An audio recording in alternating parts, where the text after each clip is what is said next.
Yeah, I mean, Sancho sucks at boxing, and he's just pissed at Joe over all that stuff. I thought it was Well, funny too But when now he has sorry, like, Yusuf. go ahead. Go ahead, Yusuf. go ahead, Josh. Go ahead, Josh. Go ahead, Take it away, Trav. Chow.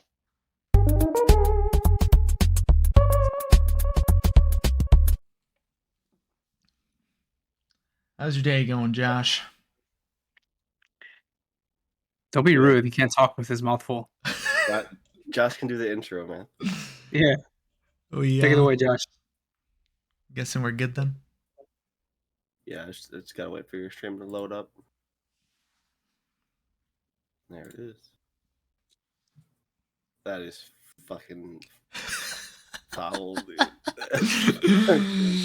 I know it's bad because me and Josh had the flip. Okay, but when Josh shows up, we'll be flipping back. It'll just look jank as shit for a little bit. Oh shit. Oh man. So, if it's not obvious already, Josh isn't here right now. He's running late for certain reasons. I don't really remember what, but something about traffic. But yeah, we have cream filled Josh to fill in the gap for us until we wait for him to pop in. He's bursting at the seams right now. Let's see how many more innuendos we can get by the end of this podcast. But on this episode of this episode podcast, I am absolutely stoked that we're talking about Megalobox 2 Nomad. I hated good. that we only watched 6 episodes this week because I wanted to keep watching this show. It is so, it is just, it's crazy. How, like I like the original season like a good amount. I thought it was pretty good, pretty solid, good story, all that. But then Nomad just comes out of just left field. It's so, it's such a mood shift. Like it's not Yeah. about like the end goal. It's just about like the here and now, and it's crazy how they flip the entire setting of the show on its head, Yeah. and it's so much better because of it. Yeah, the mood shift is like it goes from that Rocky feel of like, hey, we're gonna fight to become a champion, to this feel of like, oh my god, man, there's like there's people and like their lives are at stake, and there's fucking depression and drug and alcohol abuse and kids that are living on the street fighting for their lives and stuff. It's like, oh my lord, what happened here? But Mm-hmm. it's fucking good, man. It's so much better than season one. Like And I was a fan of season one, I guess, if it for what it was a boxing anime, but this season is so much better. This season had the first fight where I actually liked and enjoyed the fight, and it wasn't even like a big spectacle fight. It was I liked it Was because of it what it was it the meant. one with Chief? Yeah, it was Chief's final fight. Mm.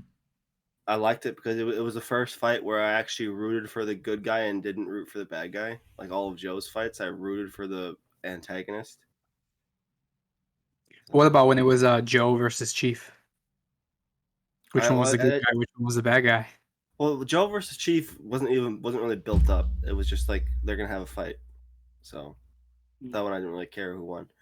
But like all the main fights in season one that were built up, I wanted Joe to lose because they did a better job of showing why the antagonist would want to have reasons to win than why Joe had. Like Joe's reasons to win was because he wanted to be a champion, and I guess to save Nambu's life. But still, like Joe didn't really know about that until the final fight. Like, well, Joe's entire like motivation in season one was just getting that rematch with Yuri. Mm-hmm. Like, he wanted that other dog. Get Yeah. into his ring. Fight him. And the bad guys that Joe was fighting in season one weren't bad guys. They were just people that wanted to win too. Whereas in this season, the guy that Chief fought was a piece of shit Oh human yeah. being, and I was like, Chief, fuck him up, man. So, yeah, but we're jumping a little bit ahead. So. Yeah, I also I was super pumped going into season 2 because the first season, like I agree with you guys, it was pretty good. It was solid. It had some nice story building, more or less. Like I don't know if there was too much character development, but it was entertaining for what it was worth. But they just left us with so many questions. Like all right, this year passed between the final fight for the first Megalonia. And I don't know where Josh is for his soundboard for Megalovania, but there was a year that passed. Okay, what happens next? Is Joe still training? What about like the deal with these bad dudes, like these corrupt underground people? Like what's gonna happen? They clearly disobeyed and yeah, I don't know. And we get this massive time skip, which what was it? Like Was it five like five years. years? Well, so it was 2 years from the Yuri fight to Nambu's. I mean, this is spoilers, but till Nambu's death, and then from Nambu's death until we pick up with season 2, it was 5 years. So in total, it was 7 years since the Yuri fight. So So quite a lot of time has passed. Yeah, and we're kind of just thrown into Nomad, just seeing the after effects of everything, seeing Joe like he was down before, I mean down in season 1, but he was like rock bottom in Nomad to start, and we just had no idea why. And then progressively with each episode that we watched, then we found out more and more what happened in these 5 years or 3, 4 years, whatever. Um, since he was with everybody, we saw the whole gang, what they did after, like the good and the bad. And yeah, I think I'm not normally like a fan of shows jumping back and forth between present and past. Like normally it's just too much for me, but I think it was done just right here the because i show was did it i was perfectly. like really invested at that point I think to my see what my actually big happened. gripe with like all there's a bunch of flashbacks in this show, and my biggest gripe with it is that it's all grayscale, like Hmm. like half the episodes just in Yeah. gray. So I would like I'm not stupid. I could tell when something's a flashback. Joe Hmm. doesn't have his beard anymore. Everyone actually looks happy, and Sachio is still a kid. Like I can tell when Hmm. something's a flashback. You don't have to keep it grayscale the entire time. Let me enjoy a little color. One of the things I liked so much that they did with the flashbacks is the fact that for the first 4 episodes, that mini arc with Chief and the Hispanic community, like they didn't do any flashbacks. They only put Nambu like in Joe's head there a couple times where it makes you ask that question: Holy shit, what happened? Why is Joe in a different city? Second of all, why is Joe fighting in these underground ranks, a Under drug the addict and name an Nomad, alcoholic? he's no Yeah. longer going under the name Joe. Why is he trying to kill himself? Why is he doing all these things? And then they just show Nambu. Nambu's like the figment of Joe's depression, his psychosis. He's just like, yeah, man, what are you doing? And like he's like trying to be that Nambu that Joe remembered, but he's not because he's obviously not real. And it's just like like the first time we saw Nambu, I was like, wait, is this like a flashback to season 1? Because Nambu still had his eye and he was still. I was like, is this like when he met Joe for at the first time? But then we slowly realized, oh wait, no, this is just a figment of Joe's imagination, and he's fucking lost his mind. Hmm. Well, So, and like the more and more we saw like the imaginary Nombu, they actually like showed like his scar on like mm, his eye and stuff. So it shows like a certain progression with Joe's history with Nombu before he bit the big one. yeah, there are some things that about like the whole Joe running off and Joe Yeah, that I there's don't like. That he's really weak for what he did, and like what the why would you just leave because Sachio told you to leave? Like what the fuck's wrong with you? well like my gripe with it was that like so was Nombu get diagnosed with cancer? Yeah, he's got cancer of the lymph nodes. I don't know what that's called, but it's basically he's gonna die. Yeah, I don't think they like officially said what it was, but just by deductive reasoning, you can probably tell it's like a cancer and it's a late stage just Mm-hmm. because of the progression, like Mitch said, to his lymph nodes, which is like a stage 4 progression almost, or Hmm. So or Nombu is on his deathbed, and he's just like, the doctor's like, yeah, you got about 6 months, pal. And he's like, all right, so be it. I'm Let me just going, die. I'm just going to chill. We're all a good family, and it's my time is what I want. Because the doctor mentioned there's like some surgeries they could try, and that would like make him Some last longer, but and they're like it wouldn't be a very cure. very and they're very, very expensive too. They were experimental also too, right? So yeah, so like my whole gripe with that whole situation is that like Sachio are just like so pissed at Joe because Joe initially was like accepting of like Nombu's wishes, like, all right, old man wants to go his own way, whatever, let him chill and die. But then Sachio's just like, no, wait, there has to be a way. There has to be a way to fix him, there has to be a way we can still fight. It can't end like this. So then Joe, takes a fight that would be able to pay for these experimental surgeries to keep Nombu alive longer. But now Sachio does like a complete Uno reverse card on him, like, I can't believe you're doing this fight. I can't believe it. And then Joe's like, dude, you know why I'm doing this? I don't have a choice. So I viewed that whole plot as a different, because I think when Sachio first was like, Joe, we got to try something, and Joe's like, no, we're gonna listen to Pops' wishes. That was when he first got diagnosed. But then when Joe took that fight, that was like 5 months later, after he's been sick for a while. So I think at that point, Sachio came to the terms of letting Pops die.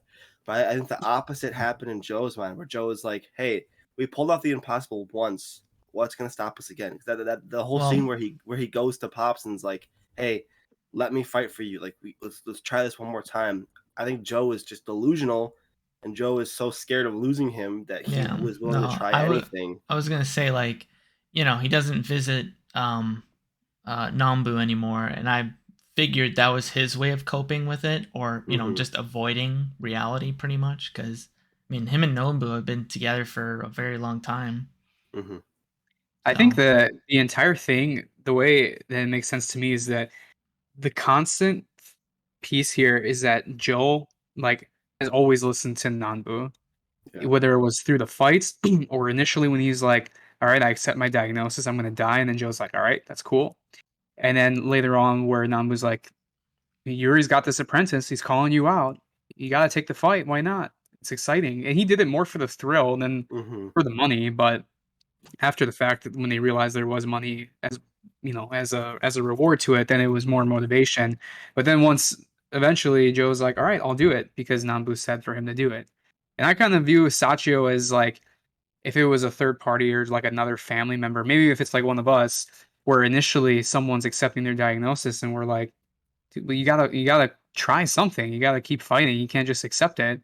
And eventually it gets so close to like they're about to die, and then you're like, okay, if you want to be at peace and this is how you want to do it, all right, that's fine. I feel like we're Sachio in this situation, and Joe is just listening to whatever Nambu wants because that's the only person that gave him, I guess, like a purpose or helped him achieve his purpose from season one.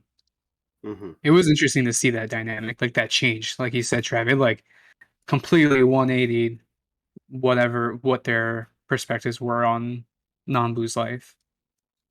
Yeah, I think Joe is acting more like the child, because I think Joe just couldn't imagine a world without Nambu. So he's like, and the whole thing, and like with Chief, he talks about he gave Chief a dream. So that whole thing of like dreaming and achieving the impossible, Joe, I think Joe 100% actually believed he was going to go and win that fight, get the money, and save Nambu. Like I don't think it was just like, oh yeah, I need to cope with that. I think he 100% believed that he would do it, and that's why he was so delusional in the fact. And Sachio showed his maturity for his age and was like, no, Joe, it's not going to happen. We can't do the impossible again. Like this is different than winning Megalonia. This is like, nah, he's gonna die. There's nothing we can do about it. And he matured very quickly, which surprised me for a kid who has such a trauma with losing his parents. So it made sense why he was like, Joe, we have to try something. We have to fight for it. Well, yeah, Nambu just became like his surrogate father at that point. Yeah. So he's like, he obviously doesn't want to lose another parent, but it surprised me how fast he matured. It was like, yeah, Joe, we just need to spend time with him and make sure his last days are happy. Where Joe was like, no, we need to try something. Yeah, Sachio is definitely mature for his age because, Nambu gave him like a knife in season 1. He actually thought about like cutting that one girl up. I was like, God damn. Well, I'm talking about Sachio's emotional maturity. Yeah, Like, I was just saying. he's very emotional. Yeah. Well, I mean, but then he kind of just fucking loses a lot of that credibility when he's older because he's kind of just Well, He's a I hot think like it's irrational. I think everyone took that terrible situation with Nombu and they pushed all the blame on Joe yeah, I was and like all their grief and so all their pain and dude, every like yeah. misfortune that happened afterwards with like the gym and everyone like going their separate ways. They all pushed all of that onto Joe because that's the easy thing to do. Hmm. And they did a really good job, in my opinion, like making me so pissed off for everyone hating Joe for like what seemed as like a completely irrational reason. Okay, like to an extent, yeah, maybe he shouldn't have left. All these kids were relying on him. Now Nambu's gone. Who's the next person they're gonna look up to?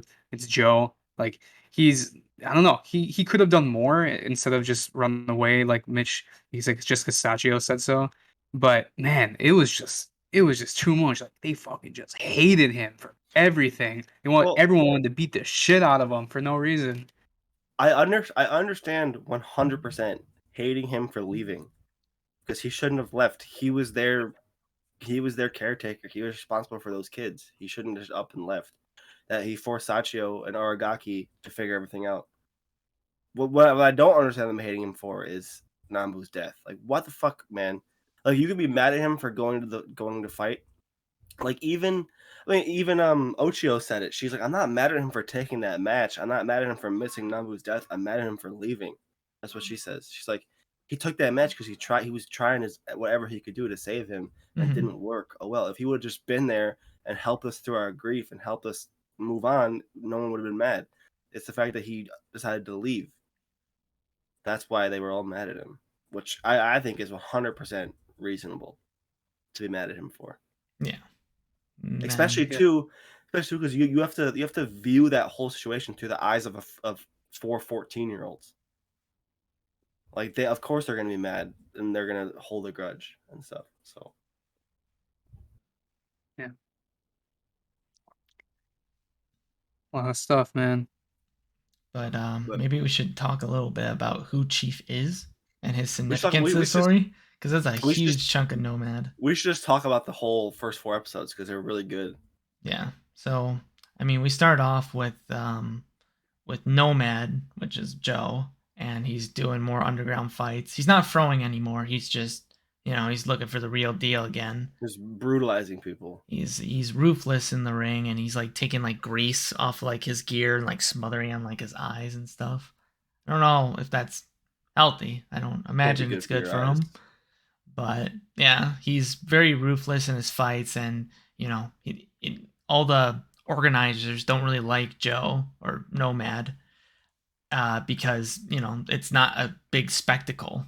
People aren't betting like wildly. They're like, oh, dude, Nomad's definitely gonna win, and like they make no money off of him. They're like, all right, we're gonna go out of business if we keep doing that. So Joe kind of goes from like ring to ring, organizer to organizer, just making ends meet pretty much, and he ends up getting a, I don't know when, but an addiction to these pills. And yeah, that's it's pretty much like a deep addiction with it. He's grown like a big ass beard that looks nice that he sadly Yeah. shaves off. So pissed off about that. I don't know. I don't know which version of him has bushier fucking hair. Him in the flashbacks, him in season 1, or current him. Him now. What do you mean? Him now, man. That shit's But that he No? shit's that's just a he big ass Oh yeah, bush on well his like head. he after still they got that. shaved off. Yeah. He still had that fucking peach shaped fucking He's got thing like on his two now. forehead. He's got like two now. After he shaved off his beard, yeah, I was like, "Damn, dude. He's all fucking head, this guy." Like there's He's so all much head and all fucking hair, pills. bro. Dude, my expression when he shaved off his face and they had the reveal of his fucking final form was me to Josh right now with that fucking mouthful fucking picture. Oh, yeah. But then Joe goes Yeah, to a bar one night and there's Chief playing a guitar. and he warns Joe like, if you're trying to die, take those pills with that alcohol. You won't wake up. So he pretty much shows that he may know something about that kind of stuff, which we find out later. Yeah. So yeah, that scene is supposed to be like, hey, Chief's been there, he's done that. So there's a whole lot of like coincidence. Man, Chief is such a Chief fucking good character. Chief is like man. everywhere though. He always bumps across Joe, which is kind of weird for me. He's such a good character because I love characters that we meet who have gone through their trauma and come out the other end like a better person. I love when we meet characters like that and then we start unraveling them and being like, oh shit, this who's is here? who they are. Oh shit! Oh my god! The man, the myth. He finished his food. I didn't even eat. That's a lie. Boom. All right, fixed it. Welcome, Josh. I saw, dude. We were just talking about Chief. How great Chief is, and Mitch like was King. saying how he loves meeting characters like. All right, see you, Josh. Bye, Josh. Hi, Josh. Yeah. Hi. And welcome back to the podcast. Josh's towel. Take it away. Fuck, he already knew. Damn it. There goes that. We got a new angle on the towel. I was just saying how I love meeting characters in any kind of fiction where they've already like because most characters we meet are like Joe, right? Where we go through their trauma with them. I like meeting characters that have already gone through their trauma, figure out their own shit in their brain, and then come out of their trauma a different person and a better person. Where Chief is that person, like you can tell there's trauma because we obviously know he knows about the pills and the alcohol. He's been there, done that. There's pictures of his wife and kids. We're like, okay, we don't see his wife and kid. We're like, okay, we can kind of create some connections there. But the fact that he's such a positive and kind and caring person, it's like, okay, so he's gone through some shit and he's come out a better person. So Chief is my favorite character in the show, bar none. He's such a good character. Such a good character. And then they I was gonna say, thank God nothing ever happens. Nothing ever bad ever happens to Chief. Yeah, right. Yeah. Bye, Chief. I mean, I knew when that happened, and then they gave him some fucking alcohol, and then they let him go to bed. I was like, "What the fuck are you guys doing, man? He's gonna like." They didn't give him any boost. I knew that shit was gonna happen after he got the win too. I'm like, yeah, this dude finally won. He got what he wanted. He's gonna go sleep by himself in his fucking car with the little hat on his sombrero over his head. Like, they could not fucking be hinting at this any better or any stronger. Yeah, I didn't know. It caught me off guard. I was like, oh my god. I didn't tear up, but I felt that little frog in your throat. I was like, yeah. No, I actually choked up. And when not for Chief, I choked up when they showed when Joe was. So Chief wanted Joe to like get sober, and like while Joe was going through his like withdrawals and stuff, he had like a vision of Nombu again, and he like asked like, please will you fight with me again? And it's just like a shot of him like reaching his arm out, and then all that's left is not Nombu's hand, but just like the light in his hand. I was like, oh my god. Oh my god. And just Joe's face, I was like, fuck me. It was yeah, I got a little one come out. I was like, damn, dude, good job. Yeah, this season is so much better, man. Just so fucking good. Like all the characters in the first mini arc, I cared about more than I cared about any character from season 1. Like Mio, such a good and complicated character. Him, like the kid trying to fit in with both his family and his home, or the new country. Like he's a conflicted kid. Mara, don't get me fucking started on Mara, bro. I'm in love with that woman. Holy shit, dude. What is like? I gotta say, like Joe and Chief are like better parents, though. Yeah, no, she's a shit mom. her fucking kid runs away. She's like, all right, I'm gonna go to I'm gonna boxing match. Mio. All right, I'm gonna get back working on this though. I tried. Yeah, no, shit mom, but I don't care. 5-second rule. Bye. Yeah, she is a mommy though. She is a fucking mommy. Dude. Oh, we're gonna do the zoom in again. Mitch, do the bit. Yeah. Do the bit. No, dude. Well, sorry to bring us back to it, but I don't know why, but it just I had a feeling it was gonna happen because like this character Chief, he fulfilled his purpose. He's too for nice. Joe. Like, He's too yeah, nice, like and this story is a little too depressing, or it's trying to be. he did what really he- low. He did what he had to do at that point. Unfortunately, that was all they needed him for. So I'm pissed off because we get nothing after that. They wake up, Mio's like, ah, and then everyone like fucking goes over to the Oh. truck, and they're like, all right, he's dead. Then there's just a funeral, okay, and oh, we got the money from the fight, okay, now we're good. I'm like, dude, this guy was your chief. He did so much shit for you guys, and I don't know, like, I feel like we didn't get enough from that. I don't really know what I was expecting, but it just seemed like it wasn't enough. I'm assuming that everyone's gonna carry like whatever life lessons Chief passed down to them and carry them to the future, pretty much. Like Joe, like wouldn't be sober right now; he'd probably be dead if it wasn't for Chief. Well, I mean, there's that. And he for sure wouldn't have gone back to the city because that was his promise to Chief was, oh yeah, I will stop running. I'll go home. Yeah, either way, Fine. we're gonna be ditching Chief at one point. So now, we're going from like the whole like Chief like arc here, and now we're flipping towards like a Joe trying to seek redemption or just figure out what happens when he gets back to town. That could have been. I understand what Yusuf's saying though. That could have been done without killing Chief. And like, I'm conflicted because I do think it's lazy writing to kill a character once they fulfill their purpose. Like, because Chief's purpose was to get Joe home. That was his purpose, was to clean Joe up and get Joe home. And in the context of the story, and he did that. And then they were like, okay, well, we don't have any purpose to kill. We don't have any purpose left for Chief, so let's just kill him.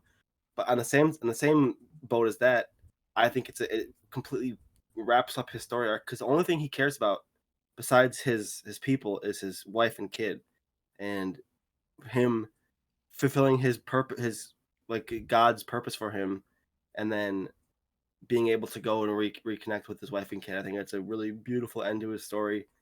But I get the fact that it's like, yeah, he didn't need to die, but at the same time, it's like we're never going to see those people again, probably. So yeah, I mean, I'm hoping we see him at like the end or something like that. Maybe Joe chills out there like long term or something. That'd be cool. Maybe he sees Nanbu and Chief hanging out. Like some fucking Star Wars like Ghost or some shit. Fucking Nanbu is coaching Chief, and you hear Chief go, and then like Chief does his like pose. He hums it with this song. That okay, but since we're on the Chief stuff and like the whole first mini arc, that fight I was telling Trav and Yusuf this earlier. The final fight between Chief and that one asshole was the first fight in this entire show where I actually rooted for the good guy and rooted against the quote unquote bad guy. Because every time Joe fought someone, they did a better job of making me root for the antagonist than they did root for Joe. I was like, when he fought Aragaki, I 100% wanted Aragaki to win. When he fought against Coffee Boy, I wanted Coffee Boy to win. When he fought against Yuri, Mudman. When he fought against Yuri, I 1,000,000% wanted Yuri to win, and Yuri deserved to win. I still say Yuri got robbed because he was fighting 6 days after a life-threatening surgery, man. Yeah, isn't it? Doesn't it feel good to have not Yuri himself, but him just telling someone how to fight, fucking kicking Joe's ass? Yeah, that's true, Joe. Yeah, but the Chief versus that. Random... Joe wasn't training for like how long, or hasn't been in an actual fight in like a year or two. He didn't have like a real coach. I mean, Aragaki was there, but he's no Nambu. Well, he's out of practice, you know. At least for like the big tournament, he was fighting in the underground for years, and you know he was training and he was all like warmed up for the finals. to fight the the crippled Yui or Yuri. Now crippled. Yeah. Now he's absolutely fucked. That's rude. Yeah. He's retroactively embarrassed for beating up a cripple. That's why he left and grew the beard and put grease stains on his eyes. But what were we talking about? Mitch was talking. Oh, I was talking. Mitch, go ahead. What are you waiting for? Yeah, what are you waiting? Wait, are you just assuming that you're gonna start talking and then we're gonna interrupt you? Yeah, because that's absolutely going to happen. Do you need mommy milky? Don't worry, I got a jar full of it. Oh. Nice. Oh. Well, bro, bring that Mitch with us on the trip then. Oh. No, I was saying the Chief fight. We should probably talk about that because that's the reason Chief is dead. Well, what's the community called? Do they have a name for them? The foreigners. Mi casa es su casa. Yeah. Okay, so Mikasa, Wait, I have a question too. Do you think the Spanish titles is a stylistic choice? I realized that watching it. I'm like, dude, this entirely makes sense now. It's not that they forgot. They're not that stupid. Yeah, it's like I think it's a they literally stylistic did that choice. just because of all the Spanish influence in the at least in the first half of the second season so far, pretty prominent. So, yeah, and it's even like in the transition scenes too. Well, what I think would have been cool if it would have been cool if the Japanese studio had them speaking Spanish and then subtitled it with English and Japanese, and that'd have been cool. But obviously, I understand why that's a little much. But I mean, Yusuf can always do his own dub of the show. Yeah, I don't think I can do that with enough training, probably. He already. I don't get paid enough. Oh well, I got $5 in a Jimmy John's gift card. I'll take that, and then the milk and Mitch's fucking what? Oh my god! You want this milk? The milk. Oh shit! The forbidden mommy milkers. 40 ounces of milk, bro. You can have my towel. You can have the towel too. And dude, I was like translating the titles for you guys, and I got to the third or the fourth one. I'm like, these titles are just like obsessive. Do they actually like mean anything? I'm assuming they have something that talks about death, because that's like the whole theme of the first season. Unless no, it's all like dark. Like I mentioned, it's like ghosts and despair and shit like that. So, makes sense, I guess. Yeah, there are a lot of ghosts in this show now. Yep. Especially Chief. Chief, the character you guys like. He's dead. Like he's dead. Like he died. He's dead. Yeah. You know who else died? I know. I was gonna say something really fucked up. Moving on. So like the whole. How'd you guys like the symbolism of Joe driving his motorcycle? Oh yeah, I forgot the first thing you see with Joe on his bike is he immediately breaks it again. Classic Joe move. No, I'm saying he's driving in the snow, like after he leaves one of his rings, and then he sees the dog. Yeah, he sees the wolf again in the middle of the road, and he's like deadlocked, like going straight at it. He's like, "Move, you fucking bitch!" And then dog's like, "Fucking bet." Yeah, dog's like, "Fucking hit me." He just swerves. That whole time I was watching that scene, I imagined Yusuf watching it, saying like, "Oh, there's Joe again on his fucking bike. Oh, let me guess, he's gonna crash it again. Oh, there he fucking goes." Yeah, I wrote it down. I'm like, he drives off, crashes his bike for the first time this season because a fucking wolf was in the way. So I wrote. Got him. And then later on, look like the holy light of heaven is shining down upon me, bro. Dude, Nanbu's fucking fighting. Why do I look so fucking like? Chief is looking out for you in the afterlife. Let me fix this. Just turn your lights off, bro. So, So that wolf. After dark.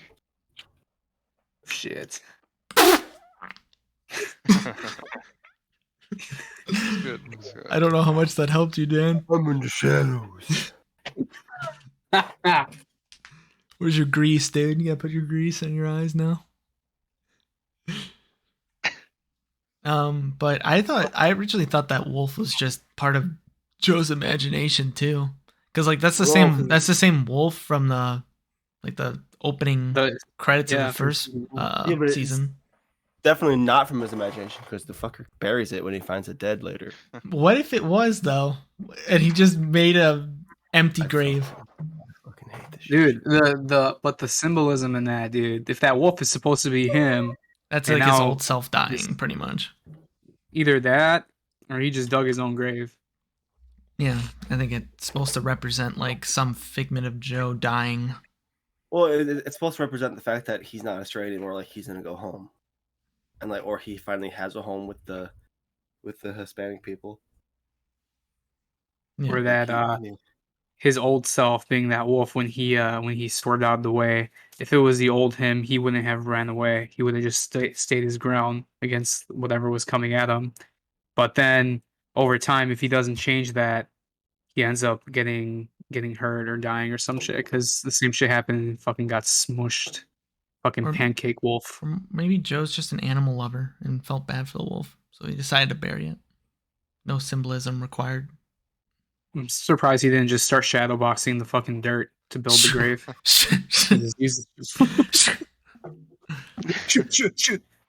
So, I mean, I want to talk about Chief's motivation, because the whole reason he's fighting is because the land their people are living on is like a broken down amusement park, but the owner of that land is going to be selling it, but after they sell it, they're going to get kicked off.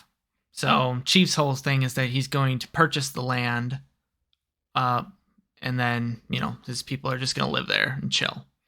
But, it's going to require him winning like this mini Megalobox tournament. So after Joe sees like his motivation for that, Joe decides to, I don't know why Joe wants to do it, but he wants to help Chief. So he wants to help Chief because he realizes how these people are being wrongfully attacked and wrongfully treated. Okay. So, but the cost of that is that Chief is just like, listen, dog, I would love the champ to be in my corner, but you're going to need to sober up first. So after Joe does that, they get the training, and then all the fights happen, which, I mean, they happen pretty quickly, back to back, which it always made me like stress after each fight, because every time they like finished a fight, like the kids that the bad guys hired would like graffiti and like hang up dolls with like a noose and stuff. I'm like, Jesus. Yeah, man. And they started throwing Molotovs at his like trailer and shit. Like when he ran to like the fire to like grab like his family's like pictures and stuff, I was like, Jesus, is this how Chief dies? Just burning. But no, he took a couple shots to the back of the head in the final fight. He went into their the fire to grab their pictures, but also grab the money. Oh yeah, because he had like a little coffee thing full of fat stacks. Yeah. So is this world set in Japan, or is it set in a fictional country, like a fictional world? Like, is it not Japan and Mexico? Is it like a country that's supposed to be like Japan and a country that's supposed to be like Mexico, but not I feel actually like them? I feel like they're inspired by the countries. Okay. Because I was like, holy shit, man! These people fucking hate these people in this country. Like, what the fuck? Yeah, they do not like foreigners at all. And that carries over to like the ring and everything, where the audience completely despises Chief. Chief's in the eyes of the promoter and the audience, Chief is the bad guy. Because he's stealing their jobs. So fucked up, man. Shout out to South Park. But I mean, I guess I did like the one guy that was actually that owned the land that was trying to sell it, because like for the final fight, like the douchebag like business guy is like petting his stupid dog, you know, and then he's just like, well, listen, I don't really care who wins. Whoever wins takes home the prize, pretty much. It could be you, could be them. Don't really care as long as anyone could pay. Yeah, And he that just walks dude's like, away. that dude's like, I'm getting my money regardless. So Mm-hmm. I'm more surprised that the D-bag businessman didn't have the money right then and there. You know, he could have been so effed up where he could just been like, "Oh, I'll write you a check right now." Oh shit, word. All right. Or this. It's like Chief couldn't have had that much money. Like he couldn't have won that much money from the fight. The Chief could have gave him like $50,000, and the guy would be like, "All right, I'll write you a check for $50,001." Oh, got him. Like the fuck. But, yeah, no, it's pretty true. I mean, granted, we don't know how much money he saved up, like with his underground boxing and him it throwing wasn't that matches. much. It was a shoebox full of crumpled bills. It wasn't that much. Okay, So there's at least $50 in there. at least $50. Yeah, that's double digits. Remember that used to be a lot in high school. Yeah, that was. You were It's fucking still a loaded. lot now. Remember when like $100 were like, "Fuck, I'm rich, man." Well, now it's like I go to a fucking gas now you pump go to and I the- drop like 60. It's like, well, there goes. Or now you go to the grocery store and spend 200. You're like, "Oh, fuck." I just bought like some beef and some bread, dude. What happened? Yeah. But yeah, I mean, what else do we really need to talk about? With What's that? Chief, I think we're pretty wrapped up with the whole. I mean, overall, Chief is just there to help Joe cope with not only the loss of like Nombu, but get past his addiction and teach him how to move forward because of his own trauma in the past, because he lost his wife before they migrated to the land, but his son didn't survive the trip. So he held himself responsible for that, and he went down the same rabbit hole Joe went down to. So what's the kid's name? Carlos, or his kid's name's Carlos, but I don't know the other one, the delinquent one. I don't remember his name. What's Mario's kid's name? I thought Mijo was son in Spanish. Yeah, I thought that too. Mio means mine. Oh, is that his name, or is that just what Mara calls him? That's his name, I guess. Yeah, that's his name. We could just call him little shit. That's all he was the entire show. He's not a little shit anymore, though. He had his full arc, and he changed. Well, he went from being a little shit to a mature little shit. Joe shaved his beard. He shaved. He grew. Mio shaved. He grew. So you're saying I would grow if I shaved? Yes. There's hope. You would regress. Fuck. I really hope we see Mio and Mara again. Just because. Yeah, I did like the community, you know. Well, I hope we see Mio because I really like his character. Gone. I really hope we see Mara again for a reason I'll keep to myself. Okay. That I'll keep for myself. Yeah. No, she definitely is mommy material, but just not a good mother. What are your thoughts on Chief, Josh? Pretty good. Pretty good, yeah. Pretty effing good, bro. Yeah, I'm very tired.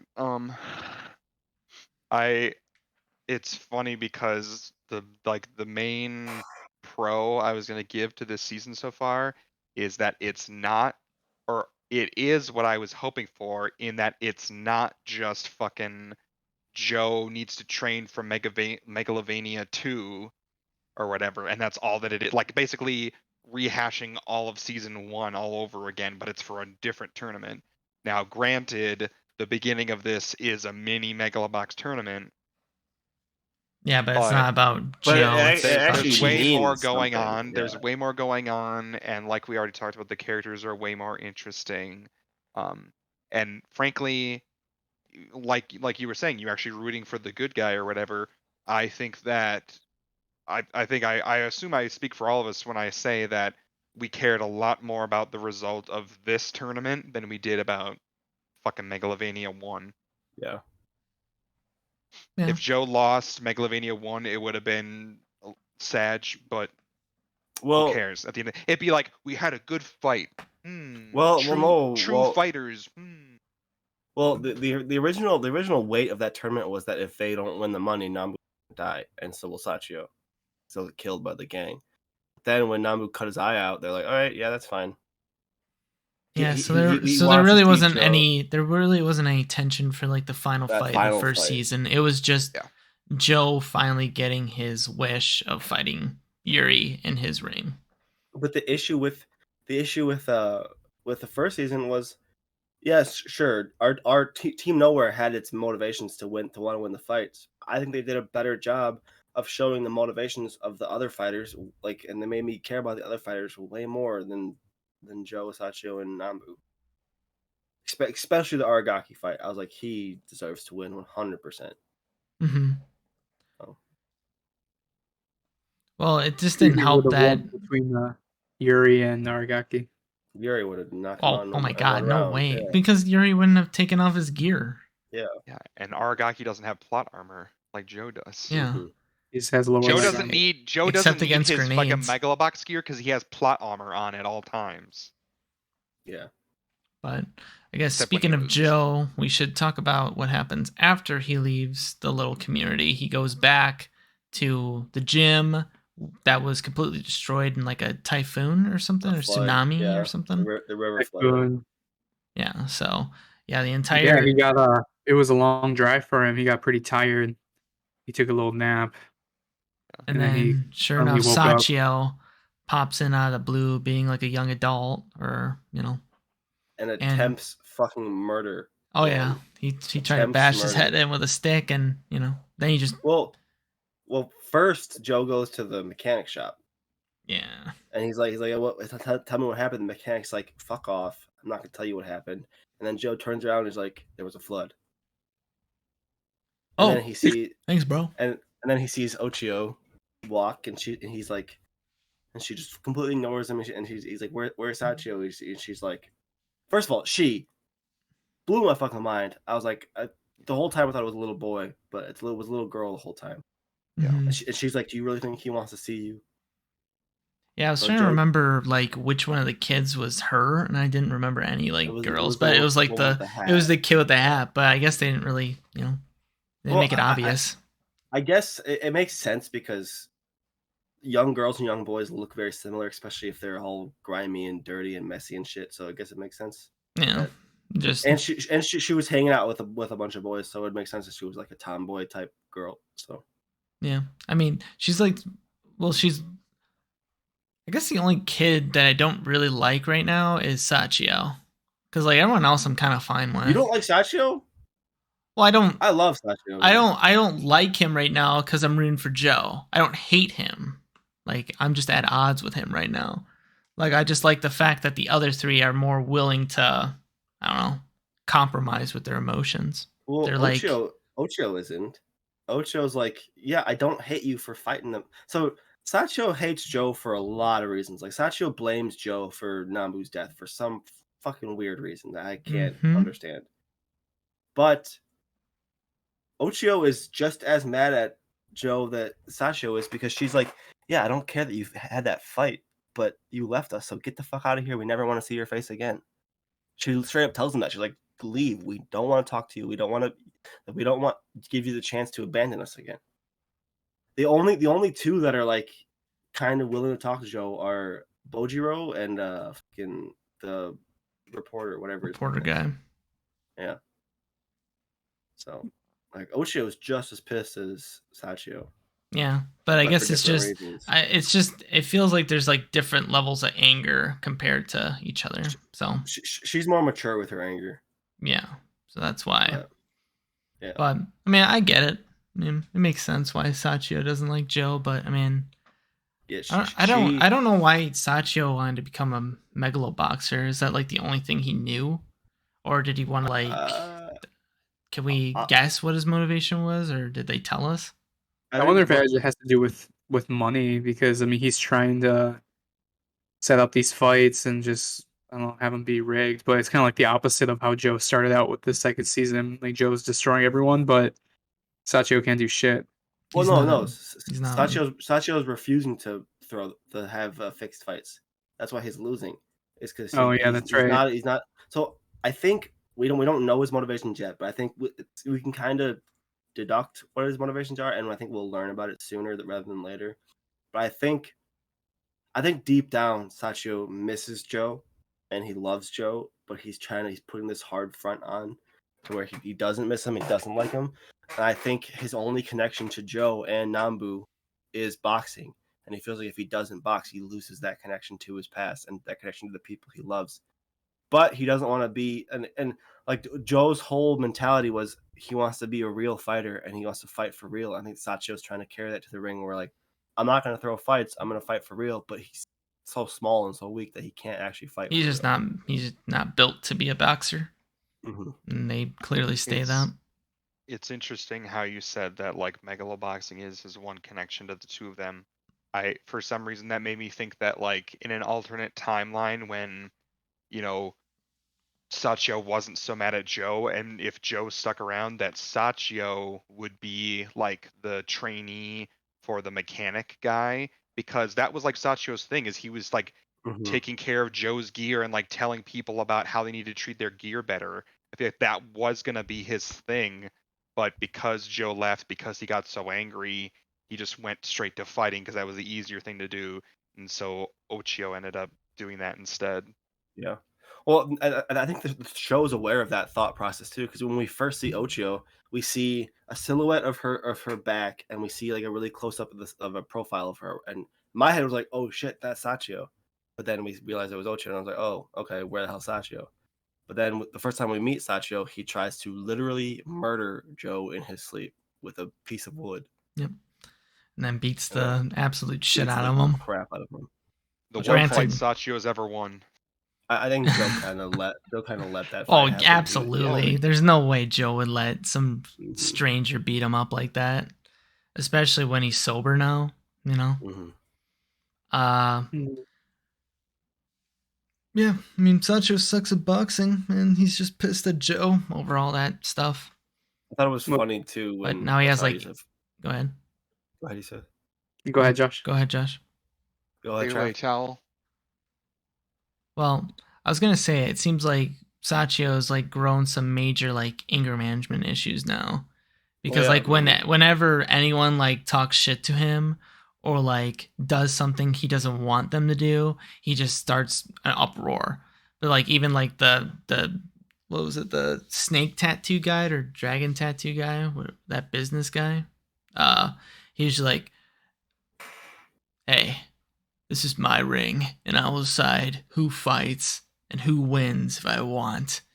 You have no word here." And he also, whenever these like other boxers came into his friend's ramen shop, they were talking shit, and so he was like, "All right, here's a beer on the house." Yeah. Well, I mean, they deserved it. 100% they deserved it, because they were trying to they were being very aggressive with Ocho and being really fucking weird and creepy with her. But fucking Sachio, yeah, he doesn't give a shit anymore.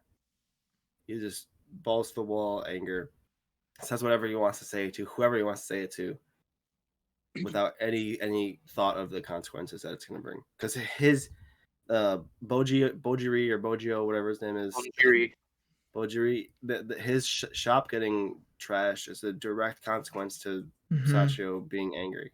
Yeah. So. And Sachio proceeds to get more angry and try to then like start a fight to win it back or whatever. And I'm just like, well, they like working. Did we mention they stole the deed to the guy's ramen shop? They stole the deed, and then Sachio's like, "Give me the deed back." And they're like, "Okay, it, give it back." And then they're like, "Okay, you can have the deed back, but you got to fight this guy." And Sachio's like, "Oh my god!" After he begged to on the ground, he's like, "Oh, this is where I die." All right, time to suit up. Yellow gelato. Soda. White choice, good gelato. Mitch, you made the team. Yeah, you do look like the white gelato, I'm the Mitch. white gelato. Let's go. Oh my god. There you go. White Jeez. gelato. Gelato. I can't see anything. Good, you're Oh. blinded Little by bit. the sense of justice. But Okay. after Yeah, what'd you guys think about Joe subbing in and how that fight I played out? definitely saw it coming, I saw it coming. and I knew he was gonna throw the fight. I had to. As soon as it was like, as soon as the snake tattoo said, "This is my ring. I pick and choose who wins and loses," I was like, "Okay, this is what's gonna happen." Yeah, and then Joe walks in. They're like, "Oh shit, let's go, baby!" I really, really Then they had liked him reintroduced as Gearless Joe too, like his big return after his one defeat. I really, really liked the duality between that fight and then the fight he loses against Yuri's pupil, and it's through the eyes of Ocho. I really like that back and forth we had there. Yeah. I didn't even notice that. That's cool. I hope if Joe is gonna continue fighting, he actually uses Chief's gear instead of just being gearless the whole time again. Nah, I doubt he'll because- use his gear because it's too big. I mean, he ended up using the They gave gear it to in him his for that. underground fights, right? No, they gave him the gear to hold on to it. Yeah. If they actually wanted him to use, like, I would have thought they would have hung up his gear because it has like the little like sparrows on it or whatever the bird is. Yeah. Birds. Hummingbirds. Okay, so I would have thought they would have held onto the gear and hung him up, not his gloves. I would have thought he would have just gave Joe Yeah. the gloves because he could actually use them. Yeah. So that's why I assumed then that they gave him the gear to Nah, use it. unless they modify it to be smaller, but I'm pretty sure it's too sentimental to mess with that stuff. Yeah. But then it's again, too- like I too don't sen- understand why they just gave it to Joe instead of fucking putting it up somewhere. That It's makes too- no It's sense. like giving him the gloves, and then he kept the. That's why it It's- says it's- give him the gloves. It's too sentimental, but yet he just puts it in a fucking trunk in an abandoned building and just forgets about it. Hey, I'm not saying Joe's supposed to respond like that, but I'm saying they're probably not going to mod No. it or something. I don't want Joe to fight anymore. I think that I don't think that's his character arc. I think I just don't see him ever getting back. Well, he'll probably Do fight in there more, but like, I don't want him to be like, yes, I need. He's to fight gonna to no, prove he's gonna look at who I Yuri. want He's to just win." like, I want to Like- fight you again in your ring. He's like, bitch, what? I can't walk, guy. It is, bro. You want me to Do you want- want me to take the gear off my legs too? Do you want Joe to coach Sachio? Do you want that to happen? No, I just don't think that this story arc. Somebody's got to fight. I think boxing is in the background of the story arc. I think the story arc is I hope them so. reconnecting and severing these or healing these wounds that they all have.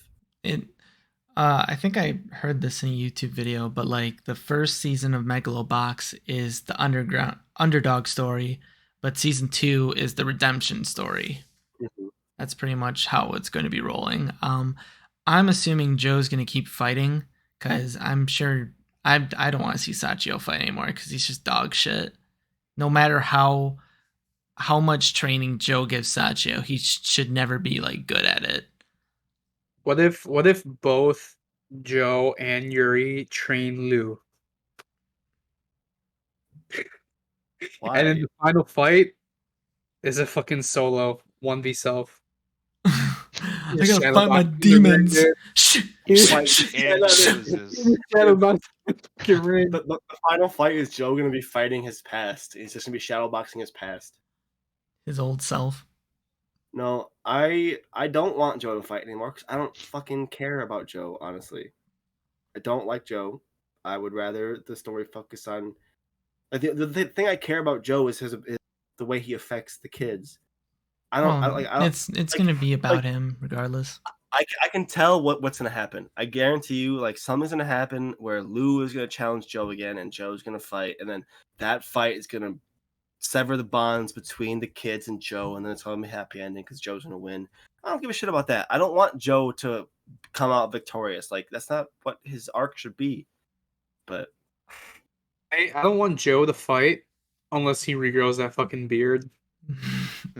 Same shit. Yeah, R.I.P. No, I don't R.I.P. want the him to. beard.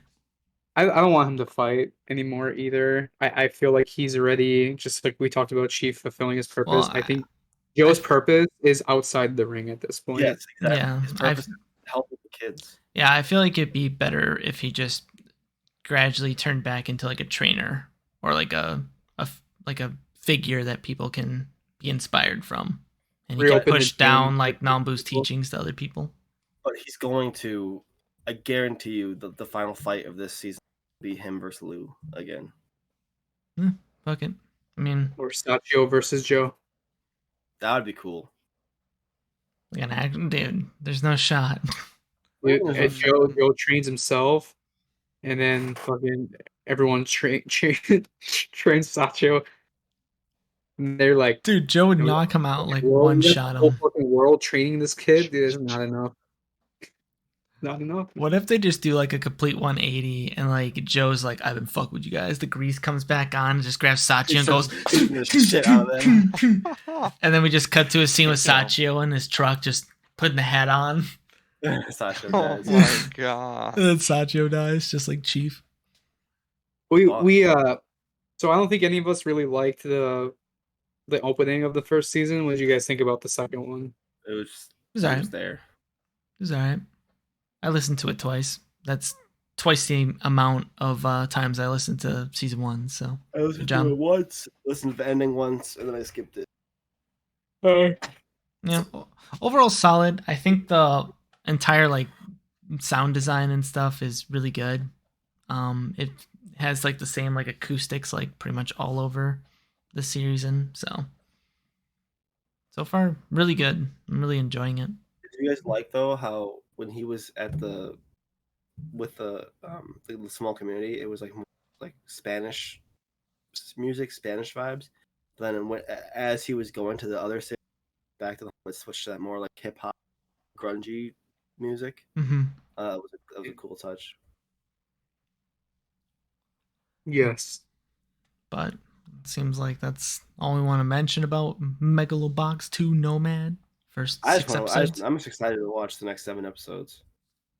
Oh, there's 7 more. And this is the first time in a while. First time in a while for our podcast where I've been like genuinely excited to watch stuff to talk about. I know. Camardi was a while ago, Mitch. I get it. Camardi was Damn, you got him. Fuck out of here, bro. Camardi was miserable every time I sat down and watched it. Well, JJK was really good, but I knew it was happening, so I was excited to watch it. Noragami was fucking miserable for me. Mitch has and been then in Love- a Mitch has Love been in a After- drought. Love After was fucking miserable for me. Season 1 of this was and then these 6 episodes I wasn't excited to because I thought they were gonna be more like season 1, but once holy shit. Finally, we have a week where I'm like, fuck yes, I want to watch anime. Let's go. Yeah, anime. Joe, where's your beard going? Yeah, Chief. Yeah. So I'm excited to see. But I really hope I don't fucking ruin it. Yeah, I mean, yeah, I'm a little nervous because I don't know what's coming up. So we'll Me see. neither. We'll see how they handle the Joe's redemption with the kids, or what happens afterwards. But I guess we'll have to find out next time on this episode podcast. Yeah. But I guess the outro will explain that further. But for now, we are going to be ending this episode of This Episode Podcast. So whoever hung out, thanks for hanging out. We appreciate it. Mitch is going to continue his duties as the white gelato, but we will see you next time. Roll the outro. On the next episode of This Episode, Trav, Josh, Mitch, and Yusuf take on the final 7 episodes of Megalobox 2 Nomad. You know what you need to do. Strike a combo on the like, subscribe, and notification buttons to keep us going strong. And keep training with us on Spotify and during our podcast while it's live at twitch.tv/DutchRead Monday nights. These rounds were fun with y'all, but let's see how our fight ends.